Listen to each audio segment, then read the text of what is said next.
and welcome to Power Breakfast, part of Investonomics. Joining us today is Soma Sundaram, PR, MD of World Gold Council, India.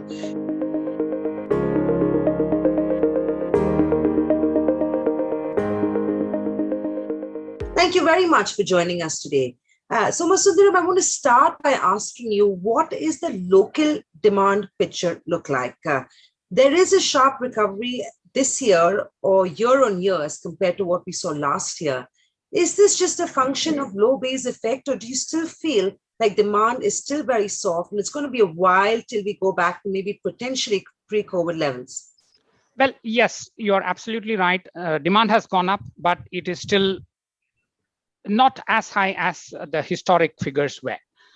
First of all, last year, Q1 was not affected by COVID, yet it was a very soft, low quarter because prices started going up and people were not quite willing to shell out 42,000 and 43,000 rupees at that point in time to buy gold. Therefore, you saw last year, Q1 2020, while China was affected by COVID, India was not, and rest of the economy, rest of the world was not. You still saw 101 tons against a usual Q1 of 160, 180, that range. Against that, this year we saw 140 tons. And the interesting thing is this 37% growth is despite the fact that prices as compared with Q1 was 14% higher. So while people were deciding whether to buy or not in Q1 2020, they felt the price was high because they were not very sure why the price was going up. Is it a blip? Is it going to come down, etc.? Then came COVID and all that stuff happened. But this year quarter, the price is 14% higher than that, yet people bought 37% more. So that also tells us that there is a certain acceptability to the higher prices now. Right. So, Sundaram, would it be fair to say that demand, at least locally, is actually price sensitive, or is there other sort of paths to this conversation? Well, demand is sensitive in the very short run to prices. But again, it's important to understand people like gold price to go up. That is one reason why they buy gold in the first instance. They don't want gold price to actually stay in a particular range. That's why women always feel that you should invest in gold. And that's why we have 25,000 tons of gold in this country in households. But what happens is when the price goes up, there is always, as a consumer market, there's always a question before us. Is it a blip or is it a trend? If it is a trend, people rush to buy.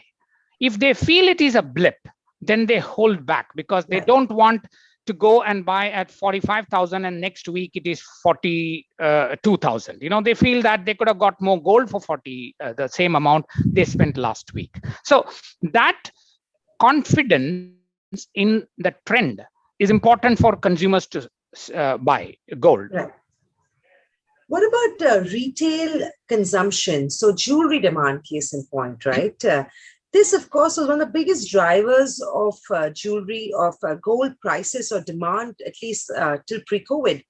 How does that look locally? Wedding season is on the downtake, socializing sentiment, all of that seems to be beaten down as we speak. How do you feel about the retail jewelry demand, and when do you anticipate that to pick up as well?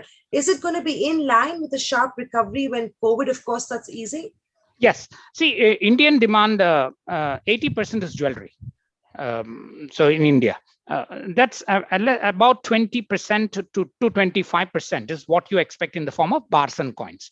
But even jewelry in India, you have to you can't adopt the classical definition of investment gold and consumption gold or jewelry gold. Even jewelry for us is an investment. That is why people go for 22 karat jewelry.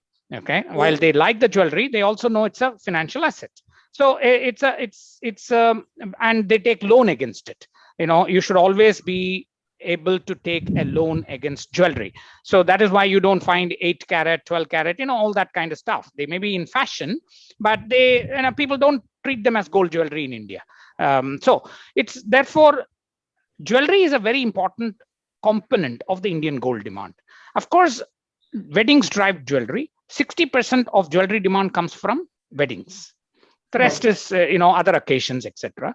And what COVID did was actually upset this social occasions, which is why also one of the reasons why jewelry demand was up. But what we saw in Q1, although, as I said, it is still not as high as a historic thing, what we saw was that the latent demand is going to come back. There will be a spike in demand once this is behind us. Right. And this spike in demand will also happen even if the price is higher than what we have seen in the past. So those are the two messages we can take from Q1, what we saw now. Right. Right. The demand will, of course, pick up once the second wave eases on COVID, and it might not be as price sensitive as indicated. So, Sundaram, I want to talk to you about investment demand. How is that looking? What are you currently attributing the increase in this demand to? Because let's not forget that risk is what is being bought worldwide. And I know while India consumes gold, or rather is one of the larger consumers of gold, we don't drive prices, right? So keeping the international market and the other asset classes in context, and the fact that global economies are going to be flooded with $17 trillion, how do you see prices playing out or investment demand for gold? Well, as you see, in the immediate run, gold price softened once the US Treasury yield started inching up. Because one of the critical components of gold price is what happens to the interest rates, and particularly what happens in the US. And we have seen as the US Treasury yields went up, gold price softened, and we saw that across other currencies as well. But longer term, as you rightly said, there is a lot of fiscal and monetary stimulus. Now, unless this entire amount is absorbed by growth, which sounds a little unlikely, but unless this is managed very carefully, you're going to have inflationary scenario a few years down the line. And inflation has always been very good for gold because gold is a natural hedge against inflation. So if you really look at the short run, it's very difficult to say because people still love the risk assets. There have been with outflows from ETFs to move into risk assets like equities. But in the medium to long term, what you mentioned presents a serious risk to the global economy and therefore presents a more positive twist to the gold story. So, Sundaram, I know we are not here to time the market, but I'm sure our viewers want to know that what is your expectation, what are the sort of internal expectations that you work with when you talk about gold prices? Agree, it's going to be volatile in the short term, but in the long term, I guess once we are over the tide of risky assets playing out pretty well, you will then see that correction coming for global equity markets, which will then be positive for gold, right? So for the long term, medium term, what is the expectation on prices? How much uptick are you anticipating from current levels? Clearly, there is going to be economic recovery. We all hope it would happen. So to that extent, the risk assets will clearly be leading. There is no doubt about it. Yeah. But stock prices have already run up in the short run in expectation of recovery. And whenever it runs up so sharply in the short run, you do expect a lot of corrections. It's not just going to be one way. And whenever there are these corrections, you always find that gold is a very, very good diversifier because it is inversely correlated to all these markets. And therefore, you will find that having a certain amount of gold in your portfolio is the safest thing to do when you can't predict the market. Now, coming back, what is the scenario? As I said, we have to look at risks. See, gold is not just about, first of all, we don't forecast prices, but when you look at the risk scenario now, it is very difficult for anyone to say which way the asset classes, the prices of the other asset classes will move. There's quite a lot of low interest rates, and without low interest rates, economic recovery is not going to happen. And if the low interest rates come back once again, what will happen to gold price? So if you combine all these factors, I think what we would look at is investors are better off with a certain amount of gold in their portfolio, because that's the only way to beat risk. And how much would that certain amount be? And also, would you recommend them to go out and do a lump sum investment in gold, or would you imagine that an SIP might be a better way, to take advantage of the volatility that gold could potentially see over the next couple of months? Well, as you know, again, we don't give investment advice, but if you were to ask me, how would it be done? Yeah. And coming back to the point that India is again a jewelry market, but there are still schemes which says that you can accumulate gold. There are digital forums, even with the jewelers, you have jeweler schemes, etc. I think it would probably the accumulation schemes will make more sense in the current scenario. Rather than going and buying in big lots, accumulation might make more scenario.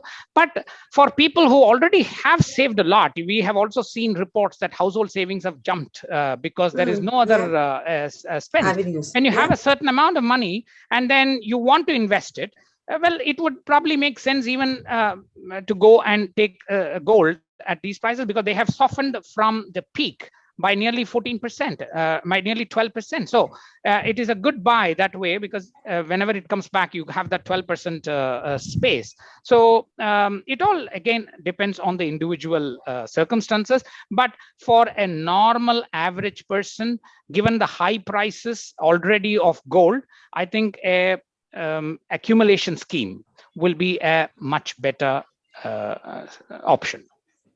Right. Very lastly, and I know we're not here to predict prices, but do you think there's even a slight possibility that new highs could be seen on gold this year itself? Well, as I said, we can't forecast, but it all depends on how the third wave, fourth wave, I even lose count of the waves in various places, what happens to various economies. You see, till this pandemic is well and truly behind us. By us, I mean the entire globe. Well, yeah. It is very difficult to predict anything about the asset prices. Right, I completely agree. In fact, it's not just gold, right? Silver is down 70% from its highs. Crude is trading so much lower than pre-COVID levels. You've also got an impact on softer commodities like sugar. So that's pretty much the picture playing out. Thanks again, Somasundaram PR, for joining us today. Somasundaram PR, MD of World Gold Council India, recommends that gold is looking like a good buy, and probably the best way to do this is to do it through, regular sort of investments made in gold to avoid and play out the volatility. Thank you very much.